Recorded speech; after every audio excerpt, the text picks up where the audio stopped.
Oke, Assalamualaikum warahmatullahi wabarakatuh. Waalaikumsalam warahmatullahi wabarakatuh. Kembali lagi di podcast Dialog Kalam, podcast orang-orang LDR yang gemar dan sangat tertarik membicarakan segala sesuatu, khususnya tentang Islam dan pemikiran Islam lah pada intinya. Di sini pada episode kali ini saya kedatangan tamu, seorang dokter muda. Dokter muda yang baru belum setahun disumpah dokter, bernama Ahmad Sis Jufri. Selamat datang Sis Ya, di makasih, podcast kami. Semoga bisa memberikan ilmu sama teman-teman. Asis ini Ahmad Sis Jufri, panggilannya Asis, teman akrab di pesantren. Ya, Asis ini sanawiyah aliyah di satu pesantren yang sama dengan saya. Selama 6 tahun, kita 4 tahun kayaknya satu kelas sama-sama. iya. Iya, sanawiyah 3 tahun, 1 tahunnya di Aliyah. kelas 1 aliyah yang akhirnya kita pisah di ketika pemilihan jurusan. Dia Ya, ambil betul IPA, sekali. saya ambil keagamaan. Teman yang bukan lumayan lah sebenarnya, ini paling cerdas di angkatan saya. Ranking Ya juga satunya tidak pernah lepas dari awal kelas 1 sampai akhir, bahkan ketika lulus dia diterima di 2 universitas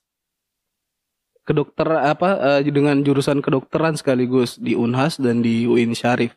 Tapi kemudian dia mengambil UIN Syarif dan sekarang sudah menjadi dokter dan dengan salah satu lulusan terbaik pada angkatannya, IPK tertinggi, super sekali memang. Alhamdulillah. Nah, kenapa kita undang teman saya satu ini, karena kita mau bahas sesuai bidangnya dia yang masih kita hadapi fenomenanya sampai sekarang, yaitu virus corona. Ya, ketika kita ingin berbicara tentang virus, ya harusnya yang mengerti hal itu yang kita tanyai. Dan menurut saya, ya, teman saya ini yang harusnya bisa menjawab pertanyaan-pertanyaan perihal virus ini. Ya, semoga ya. Sembari karena kita ini channel podcast keislaman, nanti kita kaitkan juga bagaimana pandangan dia sendiri tentang Islam, karena dia lulusan pesantren dan dia di UIN Syarif Hidayatullah, harusnya tetap bisa mengkolaborasikan antara sains dan keislamannya. Oke Sis, kita mulai dari pertanyaan ini. Ya, oke. Sis. Sebentar lagi kan Lebaran nih. Salat Id kemungkinan tidak akan dilakukan di beberapa tempat. MUI sudah memberikan fatwa bahwa yang boleh sholat Id hanya di daerah zona hijau. Artinya kita masih tetap bertarung lah dengan virus ini sampai kita tidak tahu sampai kapan. Terus melihat fenomena belakangan ini, banyak yang sudah sepertinya masa bodoh. Akhirnya banyak orang-orang yang kembali berkeliaran di luar, nongkrong dan tidak mematuhi aturan-aturan PSBB dan sebagainya. Ya, apalagi sekarang mal-mal sudah pada dibuka ya. Nah itu, mall, sampai akhirnya ya untuk beberapa kalangan merasa bingung, kenapa mall dibuka sedangkan masjid tetap ditutup. Ya, betul. Dan sebagainya. Itu kegelisahan banyak yang mengatakan akhirnya diskriminasi ini Islam dianu dan sebagainya. Sebelum masuk ke sana lah, sebenarnya saya mau dengar pendapat seorang dokter muda ini tentang seberapa berbahaya virus ini, sehingga kita harus seperti apa sebenarnya. Apakah dengan masa bodoh itu bersikap masa bodoh malah termasuk bunuh diri atau tidak? Bagaimana sih menurutmu? Ya. Jadi kalau ditanya tentang seberapa berbahaya virus ini, tentu kita sendiri sudah tahu, pemerintah juga sudah sering menginformasikan di berbagai macam media, mulai dari televisi lah, mulai dari media sosial, Twitter, Instagram, dan lain-lain sebagainya, bahwa virus ini sangat berbahaya, yang membuat seluruh dunia ini harus ketar-ketir dalam menghadapi virus ini ya. Jadi virus ini nama virusnya itu virus SARS-CoV-2 ya. SARS-CoV-2 menyebabkan penyakitnya ini namanya COVID-19 ya. Nah, COVID-19 ini yang membuat dia menjadi sangat berbahaya adalah karena dia ini penularannya sangat cepat, itu yang pertama. Kemudian dia penularannya sangat cepat. Yang kedua, dia ini bisa variasi gejalanya dari yang tidak bergejala sampai yang bisa menyebabkan kematian. Nah, karena gejala yang sangat variatif ini yang membuat orang-orang kadang tidak sadar bahwa dia itu sudah terinfeksi virus ini, kemudian bisa menularkan ke orang yang lebih rentan. Orang yang lebih rentan di sini orang-orang yang usianya sudah lanjut, kemudian punya penyakit-penyakit bawaan lainnya, maksudnya penyakit kronik seperti sakit jantung, sakit ginjal, darah tinggi, kencing manis, atau sakit gula dan sebagainya. Nah, orang-orang yang rentan inilah yang sangat kita khawatirkan sebenarnya. Karena memang angka kematiannya itu sangat tinggi pada orang-orang kelompok-kelompok rentan ini, usia-usia lanjut dan dengan komorbid tadi, dengan penyakit penyerta. Nah, jadi karena kita lihat sendiri juga di beberapa negara seperti Amerika, Spanyol, Brasil, angka kematiannya itu sudah sangat tinggi gitu kan, sangat tinggi sehingga penyakit ini tidak bisa lagi dianggap enteng gitu kan. Dia bisa menyebar dari mulai terdeteksi di akhir Desember di Cina, kemudian sampai sekarang dia sudah menyebabkan ratusan ribu kematian gitu kan. Saya belum baca lagi, belum update lagi angka kematiannya sudah berapa, intinya sudah sangat banyak lah seperti itu.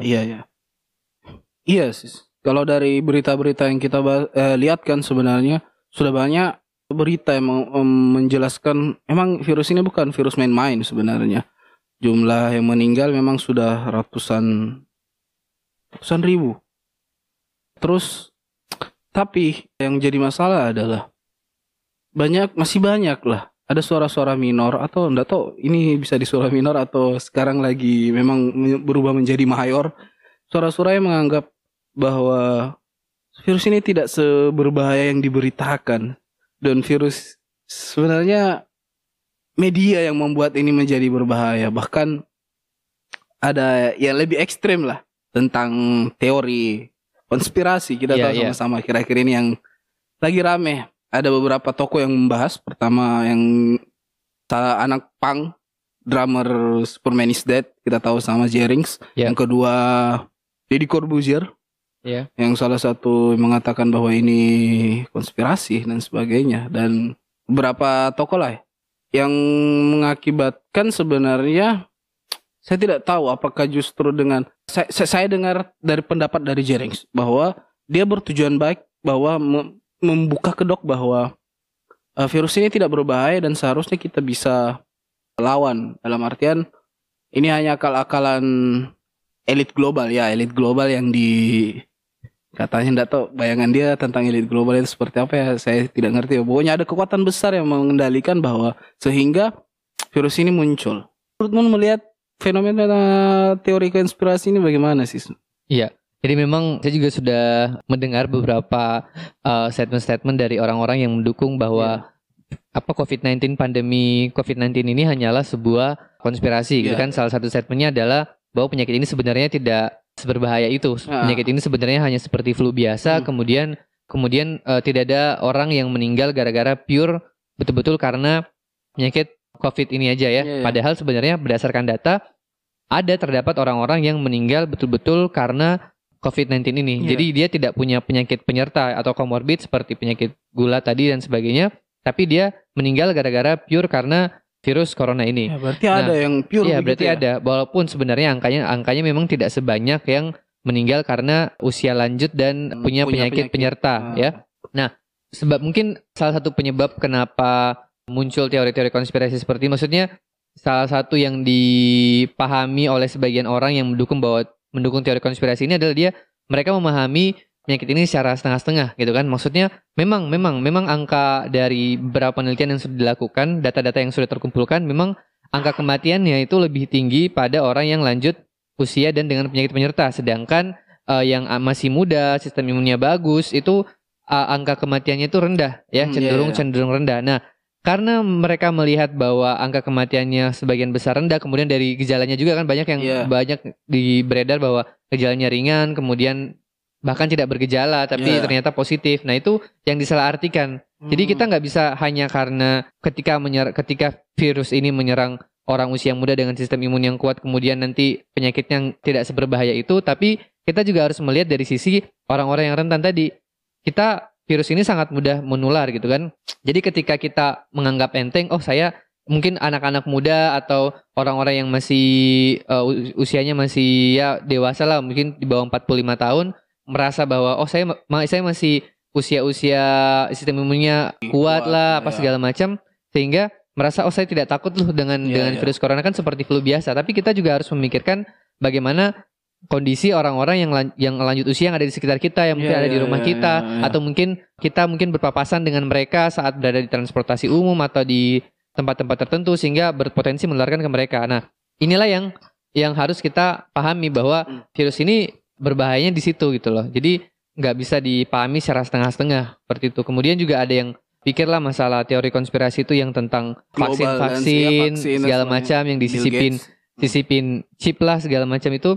Kalau saya sih belum menemukan data ya yang bilang bahwa sudah ditemukan teknologi yang secanggih itu gitu kan. Yang vaksin itu sendiri bentuknya, kalau misalnya teman-teman pernah lihat itu vaksinnya biasa tuh rata-rata vaksin itu berbentuk cairan bening gitu kan, dibungkus ditempatkan di wadah vial atau ampul. Nah, kita sendiri bisa lihat cairan sebening itu, cairan bening kemudian bentuk cair kemudian disisipkan chip di situ. Kayaknya teknologi kita belum sampai ke sana gitu kan. Ya kayak gitu. Pokoknya banyak banget teori-teori statement-statement dari orang yang mendukung teori konspirasi itu yang sebenarnya bertentangan dengan kesehatan, seperti misalnya karena vaksin kemudian 5G, usia orang jadi lebih pendek lah, yang awalnya yang zaman dulu 100 tahun kemudian sekarang cuma sampai 60 tahun atau 70 tahun gitu kan usia rata maksimalnya. Padahal kan sebenarnya banyak faktor yang mempengaruhi hal itu kan, seperti misalnya gaya hidup lah, pola makan, kemudian aktivitas fisik bagaimana kan tentu berbeda dengan aktivitas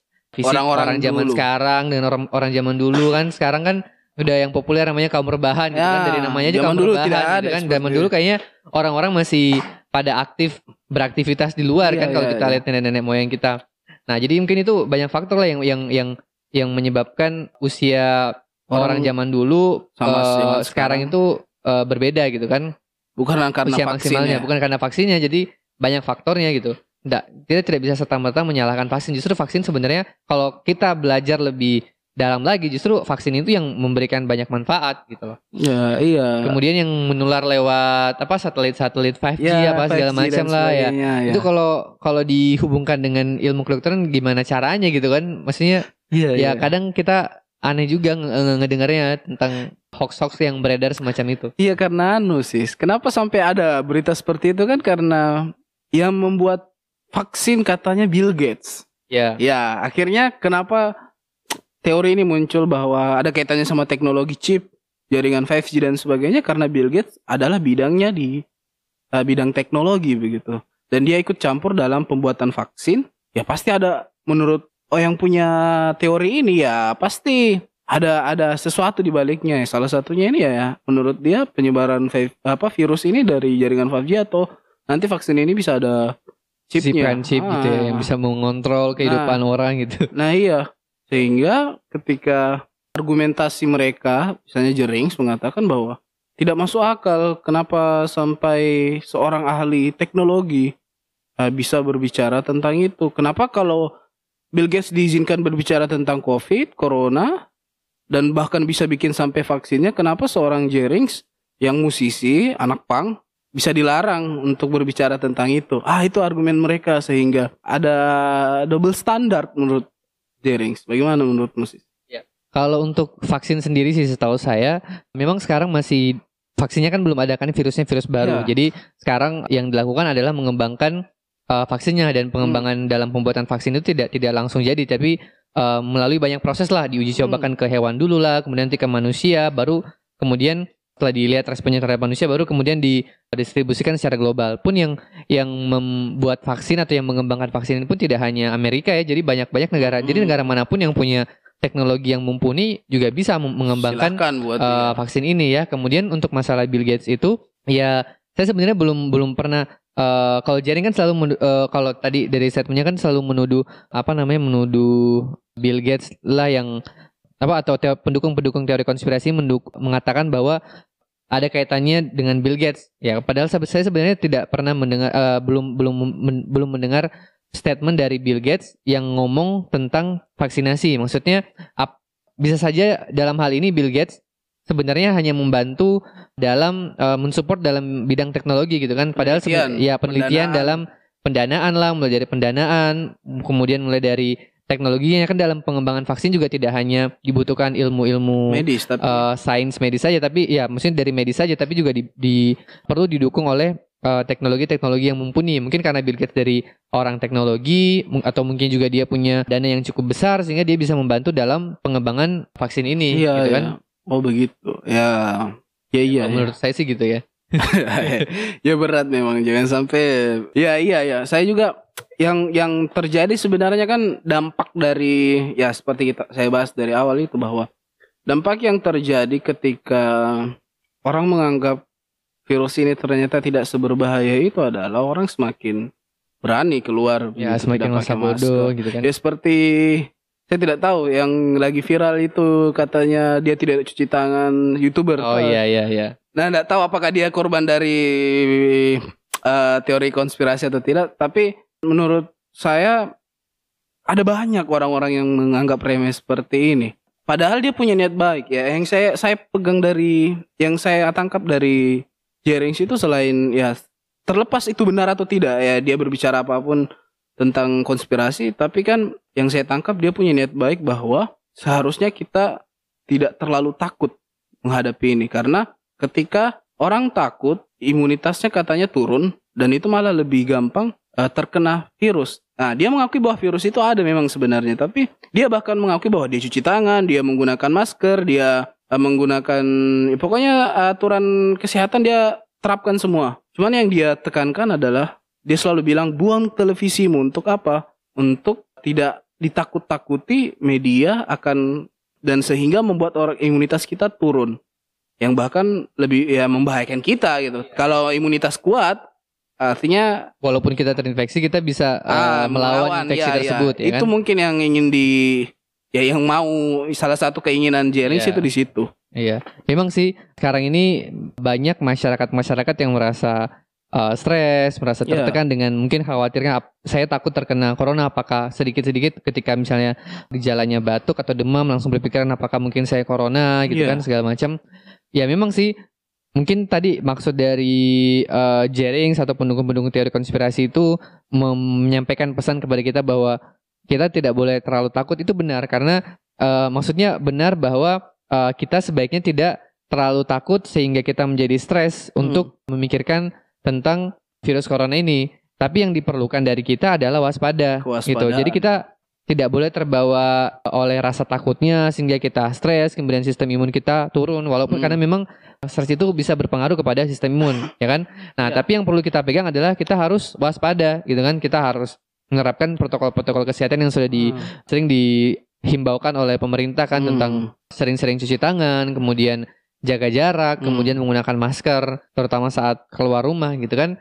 Nah, ketika kita sudah menerapkan prinsip-prinsip tersebut, itu kan menandakan bahwa kita waspada. Nah, ketika kita sudah melakukan prinsip-prinsip tersebut, ya seharusnya kita sudah tidak perlu merasakan takut yang berlebihan gitu. Jadi kita harus bisa mengontrol rasa takut kita sendiri sebenarnya. Ya dengan kata lain memang dalam hal ini memang Jerings benar dalam artian ya dia punya niat baik lah bahwa memang seharusnya kita tidak takut. Cuman kita harus tidak waspada. Semua, menurut saya tidak semua akhirnya bisa menangkap itu sih. Apa yang dibicarakan Jerings akhirnya orang tidak ditangkap, maksudnya bahwa karena Jerings sendiri tetap melakukan protokol kesehatan gitu. Takutnya yang terjadi malah orang menganggap remeh. Ya, yang menganggap remeh kan tidak waspada. Ya akhirnya ya ini yang terjadi misalnya sekarang beberapa akhir-akhir Ramadan ini banyak loh masjid yang sudah akhirnya membuka untuk tarawih. Banyak, dan alasannya ya mungkin karena satunya kayak tadi mall dibuka, kenapa masih ditutup? Akhirnya mereka berontak, ditambah lagi dengan adanya narasi lain mengatakan virus itu tidak berbahaya. Akhirnya masjid dibuka, orang tetap sholat tarawih, dan kemungkinan mungkin di daerah-daerah tertentu mungkin orang akan tetap sholat itu walaupun dia ada di zona merah mungkin. Terus yang berbahaya menurut saya ketika menganggap remeh itu akhirnya misalnya seperti di awal-awal, kasus awal-awal itu ketika larangan sholat Jumat kita sudah enggak sholat Jumat berapa bulan ini. Itu Udah orang hampir larangan sebulan sholat lebih Jumat. kali ya. Iya, saya dengar sendiri ada tetangga saya yang bilang, takut kok sama corona. Takut itu sama Allah. Kok tidak sholat itu tidak malah melawan Allah. Tapi takut kamu melawan Allah tapi tak berani sama virus corona. Ya kembali lagi. Ya bagaimana mendengar ini. Tambah lagi dengan wacana-wacana konspirasi ini tentang tidak berbahayanya virus ini, menambah semangat. Mungkin orang-orang kayak seperti ini yang punya giroh agama yang kuat, yang punya giroh keagamaan yang kuat, punya keinginan beribadah yang tinggi, akhirnya ya dia melakukan, ya melanggar aturan-aturan kesehatan yang sudah dibuat pemerintah dan tenaga medis yang sudah berjuang di garda depan dengan pendapat seperti itu, dengan narasi inspirasi. Terus ada pendapat yang giroh agamanya kuat tapi tidak dibarengi dengan ilmu dan akhirnya menghantam aturan-aturan yang ada. Ya bagaimana menurutmu sendiri melihat ini? Ya sebenarnya kurang setuju sih dengan orang yang menyamakan takut kepada Allah dengan takut kepada corona ya. Jadi di sini maksudnya kita jenis takutnya itu berbeda gitu. Kita takut kepada Allah, kita jadinya seharusnya mendekat kepada Allah gitu kan. Kalau kita takut kepada corona, kita justru menjauhi. Jadi dari definisi takut di sini aja udah berbeda. Sudah gitu kan. Berbeda. Kemudian kan dari ulama-ulama sendiri yang Majelis Ulama Indonesia yang menurut saya isinya tidak mungkin hanya 1, 2, 3 ulama, tapi itu sudah ada banyak sekali ulama yang ada di situ. Kemudian mereka berijtihad, kemudian sehingga keluarlah fatwa gitu kan, bahwa sholat Jumat tidak saat ini karena adanya wabah tersebut, maka tidak diwajibkan untuk sholat Jumat selama ada wabah tersebut, ya kan, terutama yang berada di zona merah. Nah, ya karena kan kita tahu sendiri bahwa ada yang namanya maqasidus syariah ya, yang salah satunya ada hifzun nafs ya, menjaga itu yang paling utama ya, menjaga jiwa, itu yang paling utama. Jadi kita harus menjaga jiwa kita sendiri. Ketika kita berada dalam bahaya, maka banyak hal-hal dalam agama itu yang justru jadi diringankan ya kan. Bukan kan sudah juga disebutkan oleh para ulama-ulama kita, mungkin kita sering dengar di dalam dakwah dari ceramah-ceramah dari ulama-ulama yang ingin menyampaikan sejalan dengan pemerintah bahwa ibadah di rumah saja, itu sering menyampaikan bahwa dulu juga pernah ada wabah di zaman Rasulullah gitu kan, dan justru Rasulullah sendiri yang menghimbau kepada umatnya untuk bagi yang berada di daerah yang terkena wabah tersebut untuk tetap tinggal berada di situ, dan yang berada di luar daerah tersebut untuk tidak masuk ke atau datang ke daerah yang sedang terjadi wabah tersebut. Nah, dari situ aja kita sudah tahu bahwa dari dalam agama sendiri, Rasulullah sendiri sudah mengajarkan bagaimana sikap kita terhadap wabah, ya kan? Maksudnya apa yang harus kita lakukan dan apa yang tidak boleh dilakukan. Kemudian juga dulu dulu kan juga pada zaman Rasulullah kan dulu pernah menghimbau kepada atau memerintahkan kepada umatnya, pengikutnya, bahwa saat terjadi hujan deras maka sebaiknya sholat di rumah saja gitu kan, karena takut terjadi misalnya ada kecelakaan lah karena mungkin jalannya lagi becek atau segala macam, sehingga saat itu sholat di rumah saja gitu kan. Bahkan sholat Jumat enggak apa-apa tidak dilakukan kalau sedang hujan deras. Iya, karena itu bisa membahayakan jiwa manusia ya kan. Nah, ya, kemudian jadi dari situ sendiri saya sudah kalau menurut saya pribadi tidak setuju dengan orang-orang yang berpendapat terlalu menggebu-gebu seperti itu, ya kan. Jadi kalau menurut saya sih mending kita ketika kita bingung, mungkin dari beberapa pendapat yang bilang A, B, C. Tahu saya ketika kita bingung seperti itu, maka kita sebaiknya ngikut sama pemerintah gitu kan. Ketika kita bingung, misalnya kita melihat ada yang berpendapat A, berpendapat B, berpendapat C, mungkin dari ulamanya sendiri berbeda pendapat, ya kita ikut apa yang dihimbaukan oleh pemerintah, ya kan? Ya begitu. Ya iya.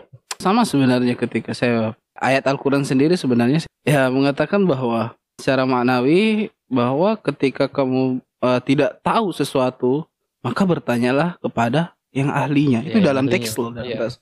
Yang artinya bahwa agama itu menurut saya pribadi ya sih, bahwa agama itu memfasilitasi dalam artian dia berbicara ini boleh, ini benar, ini boleh, ini tidak dan sebagainya. Itu tidak berbicara sendiri, karena konsep ijtihad atau orang sedang melakukan ijtihad itu panjang sekali. metodenya. Tidak hanya sekedar kita baca teks nih. Kamu harus sholat 5 waktu wajib, sholat Jumat wajib dan tidak boleh dilanggar. Itu tidak begitu saja terus kita walaupun ada badai menghadang, terus ada banjir, kita tetap sholat Jumat begitu. Tidak seperti itu logikanya, karena ada teks asli, ada teks tetap yang kemudian dia berkontekstualisasi pada sekitarnya. Ya, dalam hal ini ya ini ketika ada virus, bagaimana kita menghadapi ini? Kita yang biasanya harus sholat Jumat, harus sebaiknya sholat berjamaah, kemudian tidak bolehkan lah dan sebagainya, masjid akhirnya ditutup. Ya bagaimana? Ya kita harus tanyakan ahlinya, karena virus itu tidak mungkin bisa diketahui oleh ustadz atau orang ahli agama, karena bidang ahli agama adalah bidang yang lain. Tapi bukan berarti dia tidak bisa berjalan bergandengan, dalam artian, nah ahli agama akhirnya bertanya kepada ahlinya. Ahlinya adalah ahli sains, dalam hal ini adalah medis. Medis menjelaskan kepada ahli agama. Kemudian ahli agama akhirnya menyenarkan kesimpulan dari situ. Baru muncullah bahwa ya ini sebaiknya memang seperti ini. Tidak sholat di masjid dulu. Masjid sebaiknya harus ditutup dulu. Tidak sholat Jumat dulu. Karena kembali lagi yang paling penting dari beragama adalah menjaga jiwa. Dan yang dilarang pun sebenarnya kan bukan ibadahnya yang dilarang. Tapi yang dilarang adalah menghindari keramaiannya. Cuman kebetulan kalau misalnya kita menjalankan sholat Jumat atau sholat Id itu kan berarti kita membentuk sebuah fokus atau pusat keramaian gitu kan. Nah itu yang berbahaya, karena itu penularan virusnya justru sangat cepat ketika terjadi dalam keramaian gitu. Iya, menurut saya ya begitu harusnya sih. Karena begini, sama seperti di zaman Rasul misalnya, atau zaman Rasul dan zaman setelahnya gitu. Zaman itu kan bahkan belum ada teknologi medis secanggih sekarang gitu. Ada virus, tidak bisa diidentifikasi ini bagaimana penularannya. Ya langsung, bahasa sekarang mungkin langsung lockdown. Bahkan Umar di zamannya itu ada satu virus, saya lupa namanya. Itu terkenal salah satu virus wabah yang paling mematikan di zaman kalau kita buka buku-buku tentang kekhalifahan. Itu salah satu wabah yang paling berbahaya. Itu bahkan Umar suruh warganya itu ke gunung. Saking berhati-hatinya mungkin Umar itu, bahwa ini kita tidak tahu ini virusnya seperti apa dan sebagainya. Terus Nabi pernah ada seorang dari luar kota ingin melakukan baiat. Kalau baiat kan biasanya harusnya ketemu. Nabi itu ketemu, terus Nabi tahu bahwa orang ini ternyata punya penyakit kusta, yang baru kusta ternyata. Itu kan menular kan? Menular. Bayangkan Nabi yang harusnya proses baiat itu harus bertemu, bersentuhan dan sebagainya. Kemudian Nabi bilang, suruh kembali orang itu, saya telah menerima baiatnya. Ini akhirnya ada hal-hal yang menurut saya memang Nabi sendiri melakukan kontekstualisasi terhadap itu. Jadi perintah-perintah agama dan sebagainya harusnya tidak dipahami secara tekstual menurut saya sih. Harusnya seperti itu. Bagaimana? Banyak kondisi-kondisi yang bisa merubah hukum dari suatu hal ya, maksudnya. Tidak selamanya haram, tidak selamanya halal, tidak selamanya wajib dan seterusnya ya kan, tergantung lagi dari kondisinya ya kan. Yang selamanya haram menurut saya ketika lu berbuat syirik misalnya, masalah akidah dan sebagainya gitu. Tapi kalau masalah fikih atau perbuatan sehari-hari ya, sekali lagi benar kata Sis tadi, ini tidak dilarang ibadahnya, tapi bagaimana tata cara ibadahnya sebenarnya yang kita ubah, modifikasi. Karena Nabi sendiri bilang ketika kau tidak bisa sholat berdiri, kamu duduk. Ini kan bukan berarti ketika orang tidak bisa berdiri bukan berarti dia tidak sholat kan? Dia duduk tidur. Dia ketika tidur tidak bisa bergerak sama sekali, ya matanya, hatinya, ya hingga akhirnya semua tidak bisa bergerak. Artinya ibadah tidak pernah dilarang. Yang dilarang atau yang dihimbau adalah memodifikasi, mengubah proses tata cara ibadah itu, karena kembali lagi ibadah itu kembali ke hati seseorang. Bergerak artinya tidak sama Allah, orang tidak khusyuk. Itulah kenapa kekhusyuan dalam ibadah yang inti kan sebenarnya dari proses ibadah, karena ibadah adalah simbol ketundukan. Bukan karena kamu harus sholat harus buka masjid 24 jam, bukan. Masjid ada fasilitas, tapi ketika fasilitas itu ternyata berbahaya untuk kita tinggalkan sementara. Ya itu menurut saya sih. Ada tambahan sih mungkin. Iya, mungkin cukup ya kalau dari saya ya. Ya itu kita bisa ambil kesimpulan lah bahwa udah tahu kalian nanti teman-teman bisa menyimpulkan sendiri dari obrolan kita. Saya sudah memberikan kesempatan ke teman saya seorang dokter muda menjelaskan tentang bagaimana bahaya virus ini dan bagaimana seharusnya kita Ambil sikap ya. menghadapi virus ini.